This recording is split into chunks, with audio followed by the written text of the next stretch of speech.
Bismillah. Assalamualaikum warahmatullahi wabarakatuh, Ustaz. Izin bertanya, Ustaz, bagaimana kita bisa mengeksplorasi dakwah di era sekarang nih, terutama untuk anak muda, Ustaz? Itu aja. Assalamualaikum warahmatullahi wabarakatuh. Waalaikumsalam. Mengevaluasi dakwah untuk ke anak muda. Oh, eksplorasi dakwah kepada anak muda. Oke, silakan. Assalamualaikum warahmatullahi wabarakatuh. Waalaikumsalam warahmatullahi wabarakatuh. Ini ada catatan dari dakwah Ustadz Barustan mengenai standar keberhasilan Rasulullah ketika beliau wafat, di mana semua Muslim tahu persis mengenai kurikulum Rasulullah. Tetapi karena terlalu padat materinya, Ustadz, saya sedikit kurang bisa mengikuti. Apakah bisa dijelaskan lebih lanjut mengenai sebenarnya apakah kurikulum Rasulullah itu seperti apa? Terima kasih. Assalamualaikum warahmatullahi wabarakatuh. Waalaikumsalam warahmatullahi wabarakatuh. Bismillahirrahmanirrahim. Assalamualaikum warahmatullahi wabarakatuh. Ustaz, kapan mimpinya bisa ketemu? Baru sekarang ketemu. Masya Allah, qadarullah. Masya Allah, Masya Allah, Masya Allah. Pertanyaan saya, kiat dari kami pesan buat ibu-ibu untuk cara mendidik anak untuk lebih paham tentang minimal untuk anak kami yang masih di bawah usia, gimana triknya biar bisa cara mendidik anak ya. Oh baik. Terima kasih banyak Ibu. Wabarakatuh. Ada 3 pertanyaan ya Ustadz. Yang pertama tentang eksplorasi dakwah di zaman sekarang. Yang kedua standar keberhasilan Rasulullah. Mungkin maksudnya poin-poinnya apa. Dan yang terakhir bagaimana nih cara mendidik anak. Mungkin 3 pertanyaan dulu Ustadz sebelum masuk ke berikut. Saya coba jawab yang kurikulum tadi dulu ya. Jadi gini. Siapa yang guru di sini? Nggak ada karena gurunya lagi ngajar. Tapi kan kita semua adalah guru kan ya. Dan kita kan semua sudah pernah belajar kan ya. Kita sudah tahu contoh misalnya kayak kurikulum pelajaran biologi SMP itu ada kurikulumnya. Jadi kurikulum itu sebenarnya adalah sebuah metode atau sebuah cara yang dipakai agar materi itu bisa maksimal diserap dan menghasilkan satu output yang sama. Itu kurikulum. Atau dalam dunia sistemasi teknik atau apa disebut dengan sistem atau program. Jadi kurikulum itu atau program atau sistem adalah segala sesuatu yang menjadikan apapun inputnya yang beragam menjadi sebuah output yang sama. Kira-kira begitu. Makanya ada namanya karakteristik Muslim, ya kan ya. Contoh karakteristik Muslim, kalau dia dikasih apa, Homer mau atau tidak, itu karakteristik Muslim. Contoh lagi, karakteristik Muslim, lisannya nggak mungkin kasar, itu karakteristik Muslim. Kalau kasar ada pembenarannya pasti. Nggak mungkin senantiasa dia kasar. Jadi mana-mana nggak mungkin dia maki-maki orang, misuh. Itu karakteristik Muslim di zamannya Rasulullah. Karakteristik Muslimnya lagi apa? Mendahulukan orang lain. Itu karakteristik Muslim. Jujur, lalu kemudian sabar. Itu karakteristik Muslim. Makanya kalau kita lihat orang punya karakter itu berbeda-beda tergantung kurikulum yang dia berikan. Contoh sederhana dalam bidang budaya, orang Jepang sama orang Indonesia beda nggak karakternya? Beda. Di Piala Dunia malah bersih-bersih. Kalau orang Indonesia, kenapa gue harus ngepel? Kan tempat lu, gue udah bayar. Tapi mereka tidak, mereka punya karakteristik. Adapun karakteristiknya sama. Piala Dunia di Qatar dengan Piala Dunia di mana? Rusia kemarin misalnya. Pembukaannya beda kan ya? Beda. Efek-efeknya beda, tergantung karakternya. Nah, namanya karakter ini tergantung kurikulum. Jangankan bicara Islam, orang Minang punya karakter yang berbeda dengan orang Jawa. Orang Jawa punya karakter berbeda dengan orang Sunda, betul? Makanya orang Jawa ya ciri-ciri karakternya adalah pekerjaannya melibatkan jalan-jalan. Karena Jawa itu adalah jalan-jalan wae, gitu kan ya. Jadi tukang bakso, tukang cendol, itu orang Jawa. Gitu kan. Sedangkan orang Sunda punya karakter ngerumpul, gitu kan ya. Lihat rumahnya orang Sunda selalu dalam satu keadaan yang berkumpul-kumpul gitu kan ya. Nah karakter orang Sumatera, orang Minang misalnya merantau, pergi ke luar kota karena dianggap bahwa laki-laki itu harus pergi keluar. Itu karakter kolektif namanya. Nah Islam juga punya karakter kolektif hasil daripada kurikulum. Kalau kita singkat kurikulumnya Islam, maka kurikulum Islam itu ada pada ayat yang saya bacakan tadi, surat Al-Jumu'ah. Yaitu adalah pertama, yatlu alaihim ayatihi. Yang kedua, wa yuzakkihim. Yang ketiga, wa yu'allimuhumul kitaba. Yang keempat, wal hikmah atau wa yu'allimuhumul hikmah. Itu yang keempat. Oke, coba kita lihat. Dalam sistem pendidikan, dalam teori pendidikan modern sekitar tahun 90-an itu sudah diformulasikan bahwa pendidikan itu tentang 4 hal. Nanti kita coba cross check dengan Al-Quran. 4 hal, berapa hal?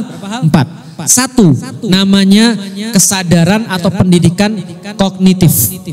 Apa namanya? Kognitif. Kognitif itu apa? Kognitif itu soalan logika, soalan akal. Kalau pendidikan kognitif itu targetnya dari tidak tahu menjadi tahu. Oke, yang pertama apa namanya? Kognitif. Tujuannya dari tidak tahu menjadi tahu. Melibatkan apa tadi? Logika, akal. Nomor 2, namanya pendidikan afektif. Pendidikan apa? Afektif. Afektif ini melibatkan perasaan. Tujuannya dari tidak mau menjadi mau. Oke, yang pertama apa? Tujuannya apa? Tidak tahu menjadi tahu. Yang kedua apa? Afektif. Dari apa? Tidak mau menjadi mau. Yang ketiga, pendidikan motorik. Itu dari tidak bisa menjadi bisa. Oke, yang ketiga apa namanya? Apa tujuannya? Yang keempat, agak panjang, pendidikan behavioral. Pendidikan kebiasaan, dari tidak nyaman menjadi nyaman. Oke, yang pertama apa namanya? Dari apa? Tidak tahu menjadi tahu. Yang kedua? Dari apa? Tidak mau menjadi mau. Bagus. Yang ketiga apa? Dari apa? Yang keempat apa? Dari apa? Oke, perhatikan baik-baik. Nabi Ibrahim minta pada Allah, urutannya adalah, ya Allah, aku tolong dikasih kepada umatku manusia, Rasul yang melanjutkan aku, yang satu membacakan ayat Allah, mengajarkan mereka kitab, mengajarkan mereka hikmah, dan mensucikan mereka. Lihat, urutannya diubah oleh Allah. Ketika Nabi Muhammad yang nomor 4 jadi nomor 2. Pertama membacakan ayat Allah, mensucikan mereka. Yang ketiga mengajarkan mereka kitab. Yang keempat mengajarkan mereka hikmah. Kenapa urutan penting? Oke, sekarang aku ngasih tahu. Lihat nih. Yang pertama kognitif, dari tidak tahu menjadi tahu. Jangan harapkan manusia bisa berubah kalau dia nggak tahu mau berubahnya kemana. Bisa dipahami? Kalau dia nggak tahu goalnya di mana, gimana dia mau nyetak gol? Gitu kan ya? Kalau ada orang lagi ngerokok, kita nggak suka anak kita ngerokok. Lalu kemudian bagaimana dia mau berhenti ngerokok kalau dia nggak tahu dia mau ngapain? Bisa dipahami sampai di sini? Berarti pertama jelasin orang itu adalah definisi, takrif, dari tidak tahu menjadi tahu. Oh, ternyata Islam tuh ada ya. Dulu saya bukan Muslim. Ketika orang nggak ada yang ngasih tahu saya Islam, saya nggak tahu Islam tuh kayak apa. Bagi saya Islam adalah teroris. Islam adalah nabrakin pesawat ke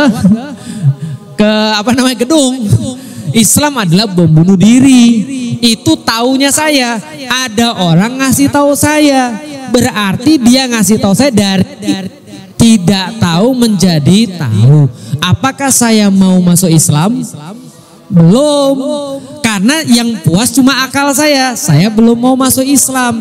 Yang kedua, harus ada yang ngasih tahu saya gimana caranya agar saya mau untuk masuk Islam. Alasannya apa? Oh, lihat nih Islam, kamu punya aturan begini, kamu bisa lebih tenang seperti kata ibu tadi. Akhiratmu ada jaminan. Ini agama yang benar sesuai dengan akal manusia, menenteramkan hati kamu sesuai dengan fitrah kamu. Di agama yang lain kalau kamu jadi pemuka agama kamu nggak boleh kawin loh. Di sini boleh, kan gitu kan ya. Nah, ini sesuai dengan fitrah kamu dan seterusnya. Sampai saya mau jadi seorang Muslim.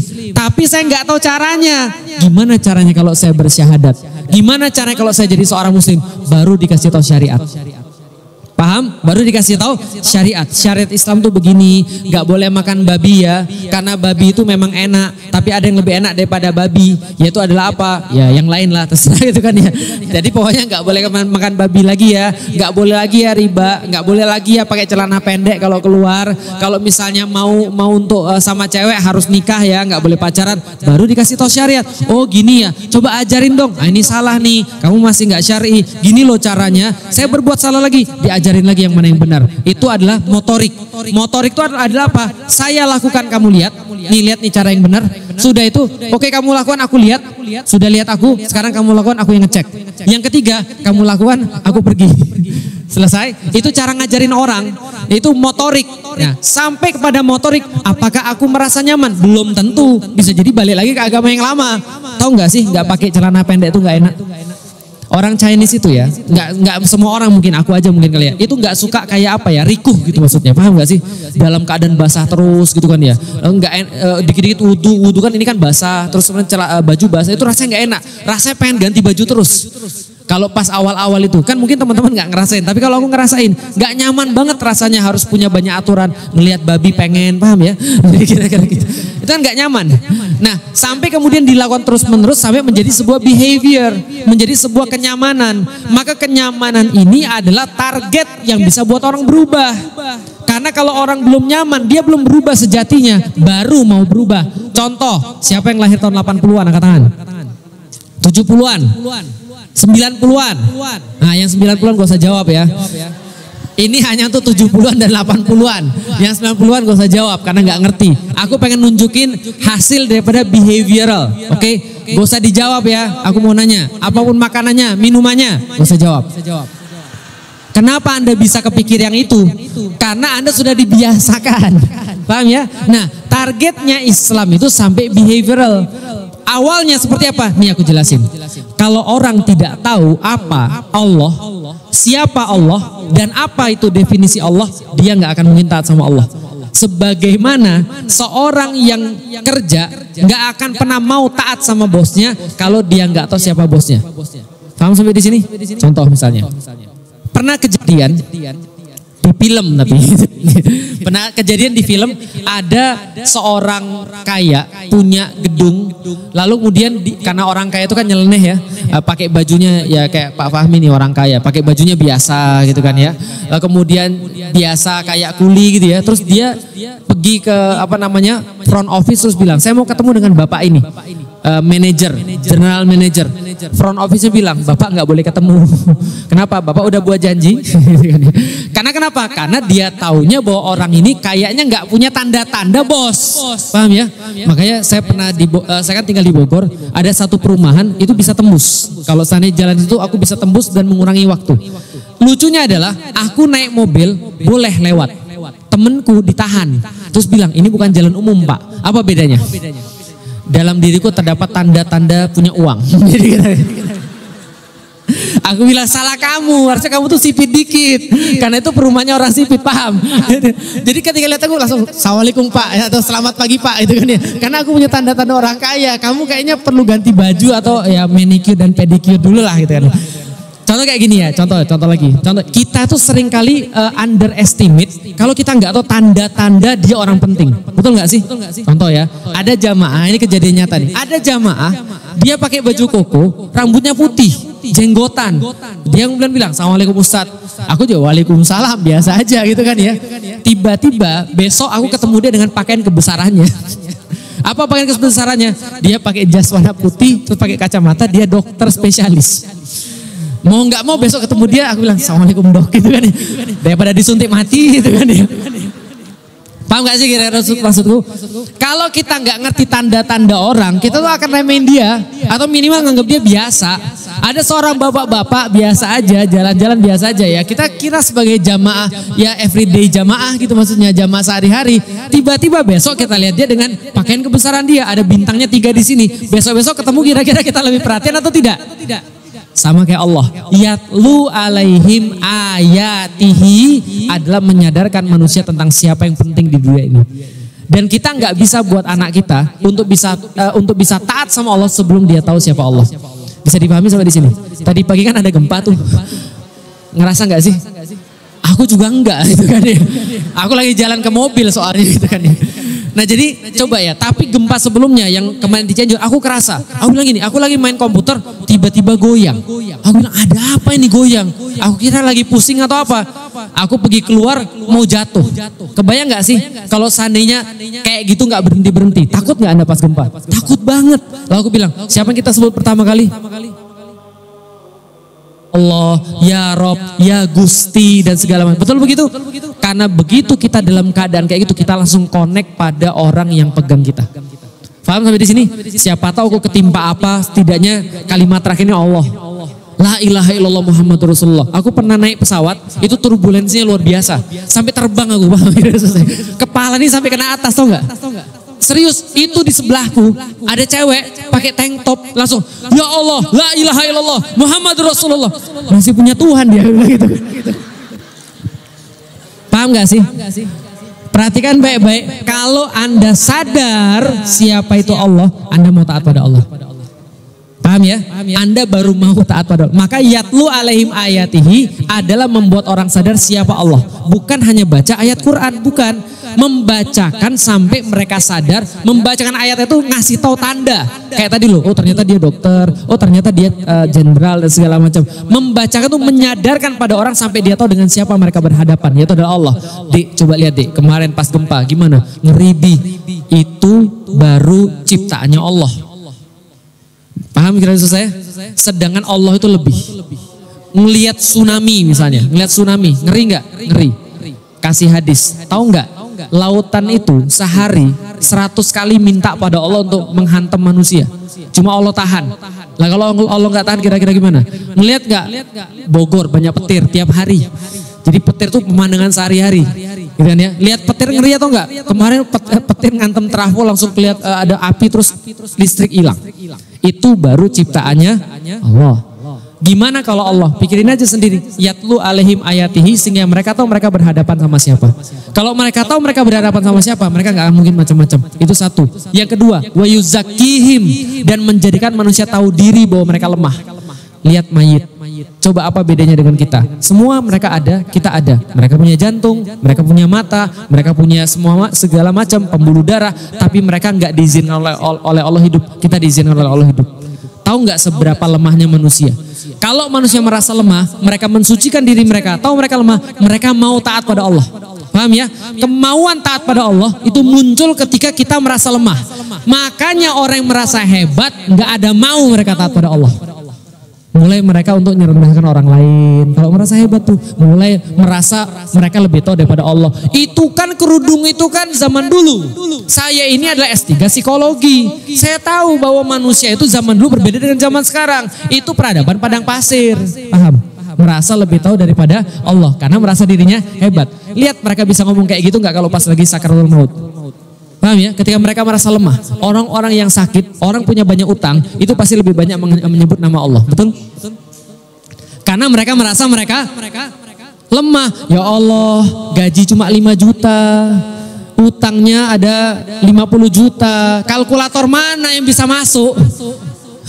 Paham gak sih? Yang bisa masuk hanya kalkulatornya. Baru kita bilang, ya Allah, kalau bukan karena rahmatmu ya Allah dan kekuatanmu ya Allah, gak bakal nih utang bisa selesai kan gitu. Baru kita nyebut Allah kalau kita lemah. Itu yang kedua, wa yuzakkihim. Yang ketiga, wa yu'allimuhumul kitab, mengajarkan gimana caranya, motorik. Yang keempat, wal hikmah, behavioral. Makanya hikmah itu gak dikasih oleh Allah kecuali bagi orang-orang pilihan. Lihat ibu-ibu dan bapak-bapak sekalian, kita sudah tahu mau berbuat apa. Kita sudah mau berbuat itu. Kita sudah tahu gimana caranya. Bisa jamin kita berbuat itu? Enggak. Kalau Allah enggak ngizinin. Logikanya, bapakku tuh pinter. Dia ngajarin aku cara mikir kritis. Ya kan ya? Mau nggak dia masuk Islam? Aku tanya, telepon dari Masjidil Haram, Pi, kita sekarang ada di depan Ka'bah, kita tunjukin ini Ka'bahnya Pi, ini jamaah Pi, kita doain Papi masuk Islam. Jawabannya, insya Allah. Coba, kadang keki juga aku kadang-kadang gitu. Tahu nggak gimana caranya? Tahu. Syahadat masuk Islam. Tapi apakah dia masuk Islam? Belum, karena belum dikasih hikmah. Belum dikasih hidayah kalau bahasa kita. Maka kita terus minta hidayah. Ya Allah, hidayahin saya. Mudah-mudahan saya sabar nyari ilmu. Saya sabar untuk bersama dengan para jamaah-jamaah. Kadang-kadang walaupun jamaah-jamaah itu nyebelin, gitu kan ya. Ya Allah, sabarin saya ya Allah untuk senantiasa bisa dapat musibah-musibah ini tetap dalam keadaan Islam. Itu semua minta hikmah daripada Allah. Itu kurikulum besarnya. Jadi kurikulum besarnya adalah surat Al-Jumu'ah. Nanti ada kurikulum kecilnya lagi yang diajarin setiap waktu. Nah, itulah perlunya program, itulah perlunya ngaji, itu ada kurikulumnya. Dan insya Allah kurikulumnya sudah ulama-ulama kita sudah lakukan. Cuma kadang-kadang kurang kita serius untuk mengetahui goals dari Rasulullah itu apa. Kita kalau dalam, jadi gini loh, Kalau dalam pikiran kita goalsnya salah, itu nanti akan menyebabkan semua jadi salah. Andaikan kita berpikir Rasulullah cuma untuk memperbaiki akhlak, maka selama-lamanya kita nggak bisa meniru Rasul secara sempurna. Tapi kalau kita mau mengkaji Islam, kita tahu Rasul itu adalah mempengaruhi seluruh kehidupan, lifestyle. Bahwa semakin kita ngaji, kita semakin tahu ini lifestyle-nya Rasulullah, maka kita akan semakin semangat dan semakin jelas. Nah, itu adalah sedikit bocoran kurikulum. Nah, itu caranya Rasul mengubah manusia. Maka kata Allah, wa inkanu min qablu lafi dhalalim mubin. Persis sama kayak teori pendidikan tadi. Pertama kognitif, yang kedua afektif, yang ketiga motorik, yang keempat behavioral. Sama ternyata. Bahkan Al-Quran mendahului, dan tentu saja pengajaran Al-Quran adalah pengajaran yang paling baik, insya Allah. Itu yang pertama. Yang kedua, eksplorasi dakwah anak muda. Oke, saya mau kasih tahu teman-teman sekalian, salah satu kurikulum Rasulullah ngajarin kita tentang 3 hal. 1, konsep, 2, metode, 3, strategi. Oke, 1 apa? Konsep. Yang kedua apa? Metode. Yang ketiga apa? Mau bahasa kerennya, fikroh, torikoh, uslub. Fikroh, torikoh, uslub. Fikroh, konsep, pikiran. Torikoh, metode. Uslub, cara atau strategi. Oke, ada 3 apa tadi? Konsep, yang kedua metode, yang ketiga strategi atau cara. Oke, mau bahas yang lain lagi? Boleh. 1, benar. 2, baik. 3, bagus. Yang pertama apa? Benar. Yang kedua apa? Baik. Yang ketiga apa?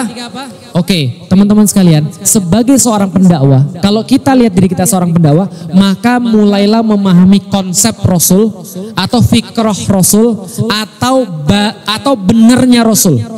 Itu harus kita pahami. Al-haq, fahami. Al-Quran selesaikan. Sebagai seorang pendakwah, Al-Quran harus kita tahu. Kita harus tahu bahwa ini adalah perkara yang benar. Ini adalah perkara konsepnya Rasulullah dan fikrohnya Rasulullah. Karena ini tidak boleh berubah. Fikroh Rasul sampai kiamat gak bakal berubah. Contoh fikroh Rasulullah, Rasul gak pernah dakwah dengan kekerasan.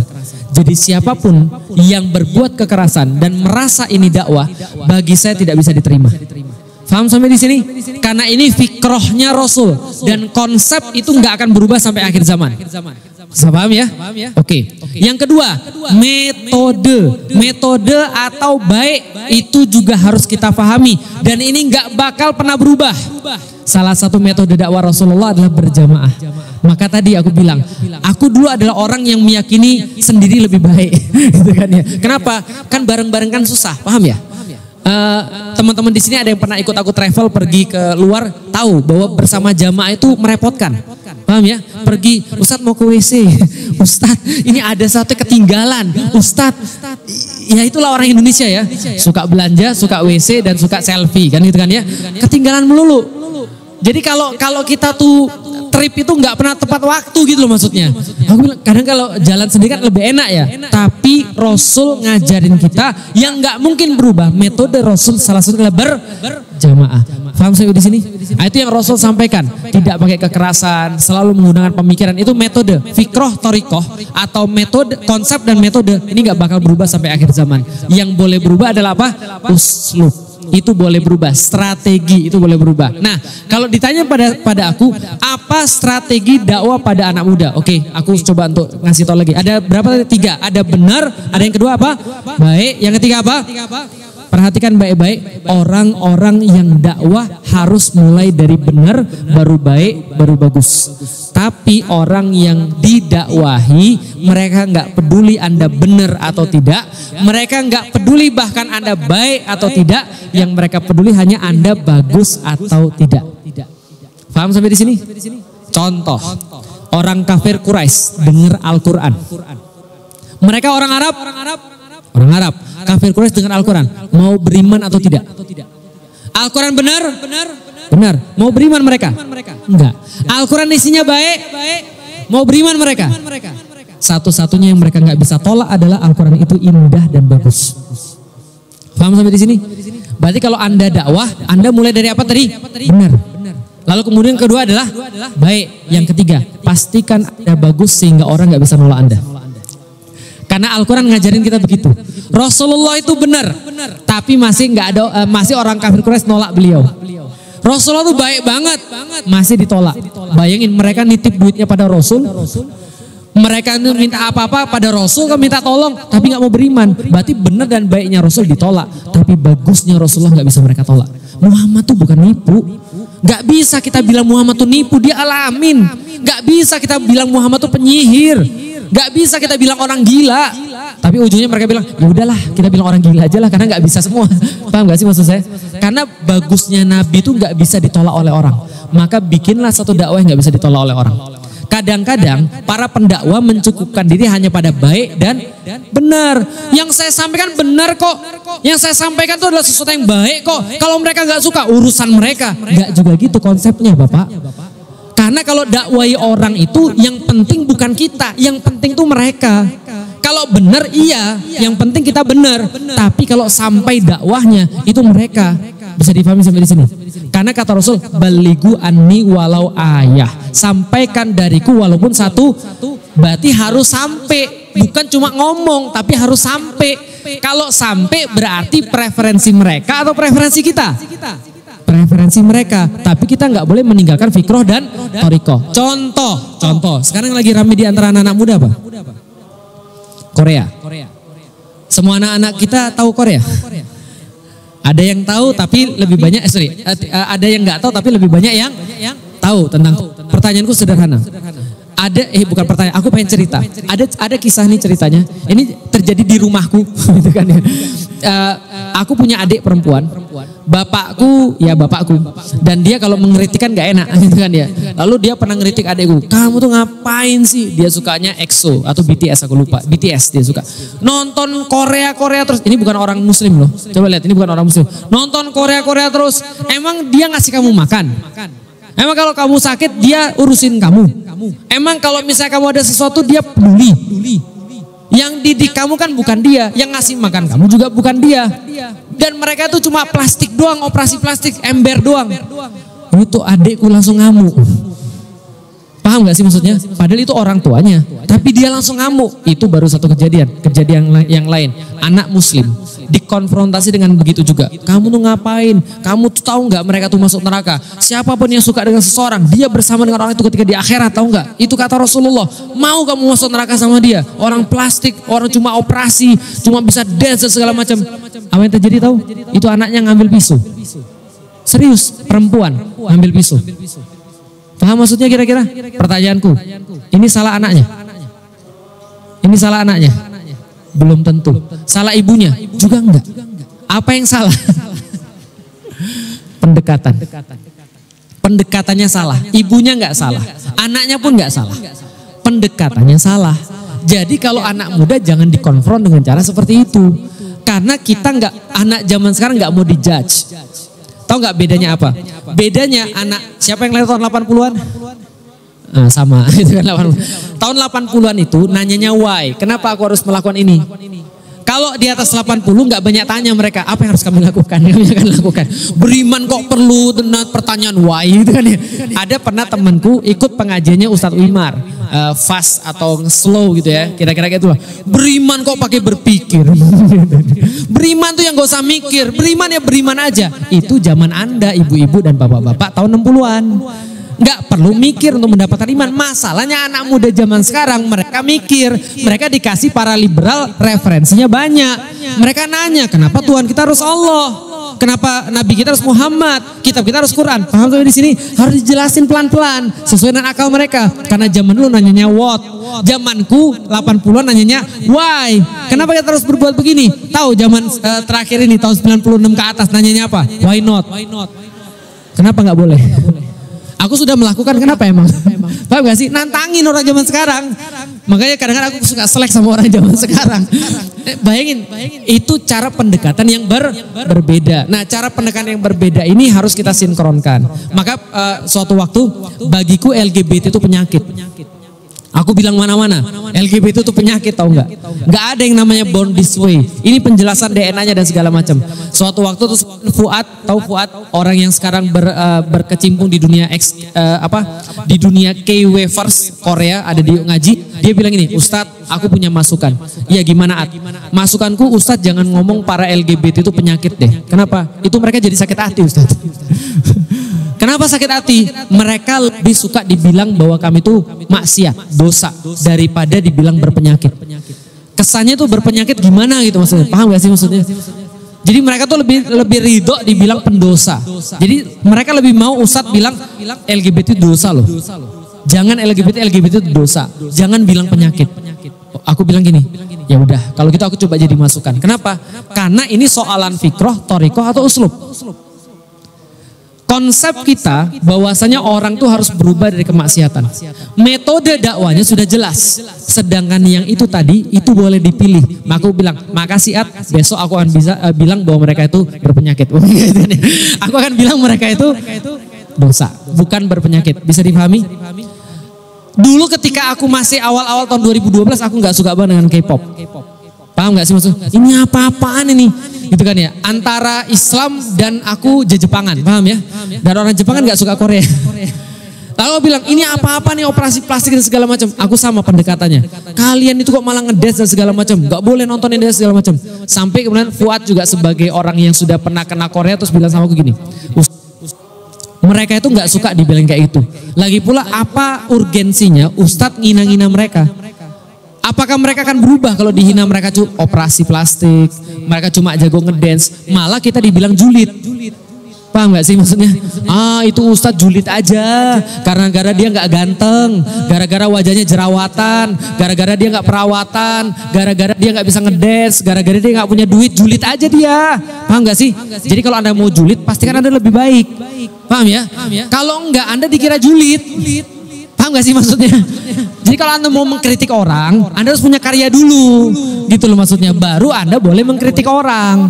Nah, sedangkan zaman sekarang itu orang-orang kayak gini banyak jumlahnya. Nah, maka kemudian Fuad bilang, Fuad bilang gitu, aku tanya, jadi gimana pendekatannya? Dia ngasih tahu, pendekatannya gini Sat, bagi anak-anak muda yang mungkin beda dengan antum. Zaman antum mungkin banyak orang berubah gara-gara antum frontal. Tapi zaman sekarang kita nggak bisa frontal kayak gitu Sat. Oke, gimana cara pendekatannya? Fuad ngasih contoh, dia bilang gini, oke Sat, bagusnya tuh begini. Anda boleh suka Korea, iya mereka ganteng. Ya memang kan, terus gimana lagi mau bilang gak ganteng? Iya mereka perawatan, iya mereka jago ngedance, iya mereka kaya, iya mereka berprestasi. Tapi kalau kamu mau sama Rasulullah di akhirat, jalannya bukan di sini, jalannya di sini. Bisa dipahami gak kira-kira saya? Jadi ya memang begitu, tapi jalannya bukan di sini, jalannya di sini. Nah itu less frontal. Itu lebih enak dan lebih mudah diterima sama mereka. Terakhir, aku bilang sama masjid, Mbak Silvi udah berapa tahun minta aku sini ya. Aku bilang aku banyak amanah, salah satu amanah yang terakhir karena aku di Bogor, aku mau fokus untuk bikin program di Bogor di masjid, di satu masjid. Nah maka aku coba untuk ngomong sama pengurus-pengurus masjid. Kadang-kadang kita menemukan anak-anak lahir 96 ke bawah, mereka tuh bukan gak mau ke masjid. Mereka semua mau ke masjid, cuman mereka bilang, aku ketemu anak arsitek, aku ketemu anak pengusaha dan segala macam. Aku tanya mereka, yuk bantuin di masjid ya nanti pas saya di sana. Mereka bilang, iya Ustadz, insya Allah. Sekarang ke masjid yuk. Mereka bilang gini, Ustadz bukan kami nggak mau ke masjid. Mereka bilang gini, terus kalau kami selesai sholat kami mau ngapain? Paham gak sih maksudnya? Lah Anda enak punya aktivitas, Anda enak ketemu ibu-ibu langsung ngobrol. Lah mereka ketemu ibu-ibu merasa kayak ibu-ibu gitu kan ya. Mereka nggak mau. Sediakan aktivitas buat mereka. Makanya selalu aku bilang, kalau masjid ini dibangun 10 miliar, maka minimal harus ada 10 miliar yang lain untuk ngisi program. Bukannya kita sudah sepakat bahwa membangun masjid itu lebih mudah daripada mengisi masjid. Maka non fisik selalu lebih mudah daripada fisik. Program untuk masjid sayangnya nggak banyak orang mau ngasih uang. Orang ngasih uang, kita mau bangun menara. Oh kebayang tuh azan sampai di mana kalau ada menara. Mau bangun tempat wudhu. Oh kebayang tuh kalau orang wudhu itu sampai seperti apa pahalanya. Tapi ini untuk program ngajakin anak-anak muda ke masjid. Nantilah. Padahal ini penting. Program ini lebih penting daripada fisik. Karena Rasul membangun masjid bukan fisiknya dulu. Tapi programnya dulu. Maka ketika di Madinah masuk masjid, bangun masjid sudah langsung rame. Bisa dipahami ya. Nah lalu kemudian mereka bilang kami nggak ada aktivitas. Maka aku bilang kemarin sama bapak-bapaknya, Pak boleh nobar nggak World Cup? Boleh, alhamdulillah. Ternyata mereka tidak sekolot yang aku duga. Bisa dipahami. Ini tentang anak-anak muda, bagaimana kemudian uslub-uslub kepada mereka, dan memang kita harus terbuka karena fakta itu tidak selalu salah. Mungkin idenya mereka liar, mungkin idenya mereka bahkan maksiat, mungkin nggak apa-apa, tampung aja dulu. Untung mereka masih mau ngomong sama kita. Ustadz, aku ada ide gimana? Bikin kompetisi dance di masjid misalnya. Ya nggak apa-apa, jangan langsung diomel. Dasar kamu pikiran kufur. Waduh, jangan gitu juga. Untung mereka udah mau ngomong sama kita ya. Tinggal kita coba dance-nya kayak gimana ya. Oh dance-nya kayak gini. Bisa nggak dance-nya pakai tangan doang gitu misalnya.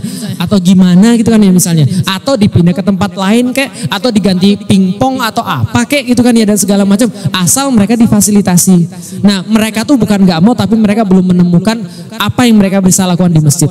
Nah kira-kira gitu. Kalau aku jadi pengurus masjid. Dan aku akan jadikan itu nanti di Bogor. Aku mau bikin kafe kopi.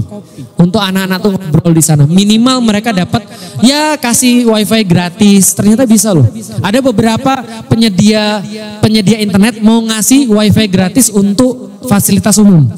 Dan itu bisa dikasih anak-anak biar mereka main game di situ. Nanti azan mudah-mudahan mereka naik. Nggak naik, matiin wifi-nya kayak gitu. Malah ngamuk mereka gitu kan ya. Enggak, maksudku adalah yang penting aktivitasnya di masjid dulu. Nah itu bagi anak-anak. Ada banyak obrolan kalau soalan anak-anak muda yang jelas bermain di anak muda itu kayak bermain di jurang. Anda mungkin bisa narik orang naik, Anda bisa jadi jatuh ke bawah. Maka nasihatku yang terakhir adalah jangan main di jurang kecuali Anda punya safety procedure yang benar. Apa itu safety procedure-nya? Punya ulama yang ngarahin kita. Aku juga sama. Begitu ada sesuatu yang masalah, aku bilang sama ustadzku, Ustadz ini boleh atau tidak? Ustadz ini masih oke atau tidak? Ustadzku bilang, nggak boleh. Cabut. Boleh, lanjut. Nah itulah gunanya ulama untuk ngarahin kita supaya dakwahnya nggak sembarangan. Jadi kira-kira ya, itu jawabannya. Allah lebih daripada jam 11. Gitu.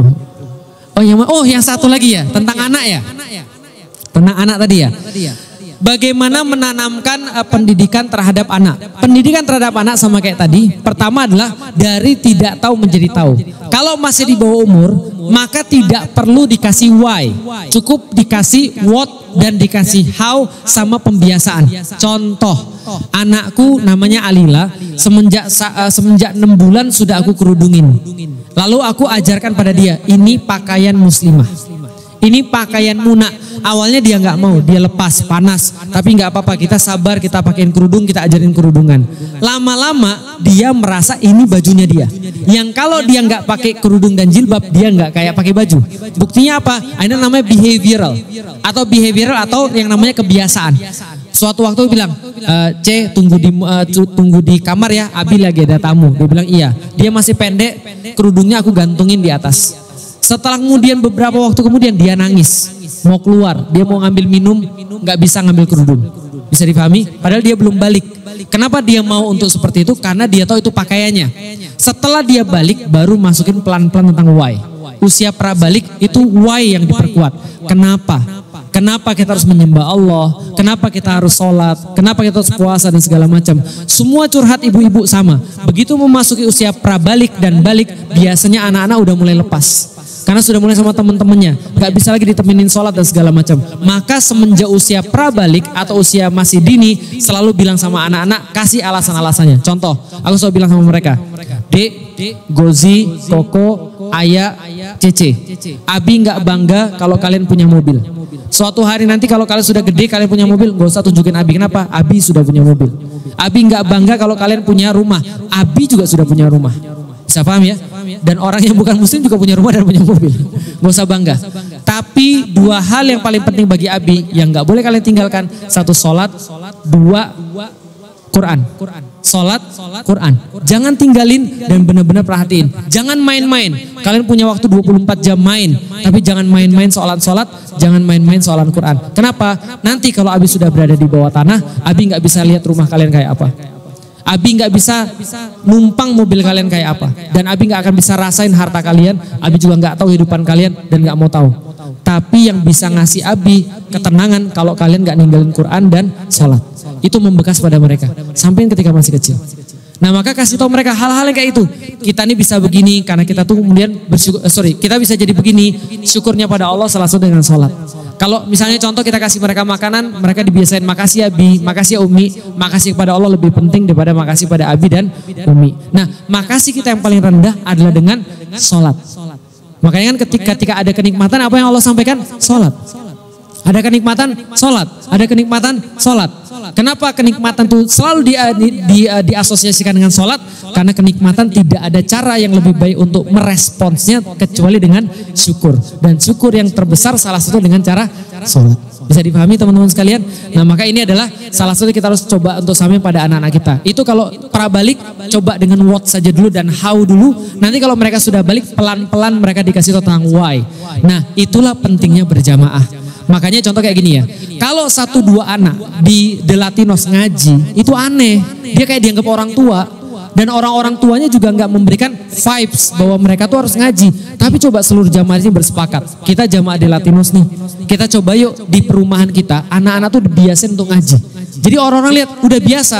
Kayak orang-orang Minang. Ba'da maghrib pasti pergi ke surau. Kenapa? Karena sudah kebiasaan. Dan itu kebiasaan baik. Zaman sekarang ba'da maghrib ada orang pergi ke surau. Enggak banyak. Nah coba hidupkan kebiasaan-kebiasaan baik seperti ini. Minimal bapak ibunya dulu koalisi, baru anak-anaknya nanti bisa diajak koalisi.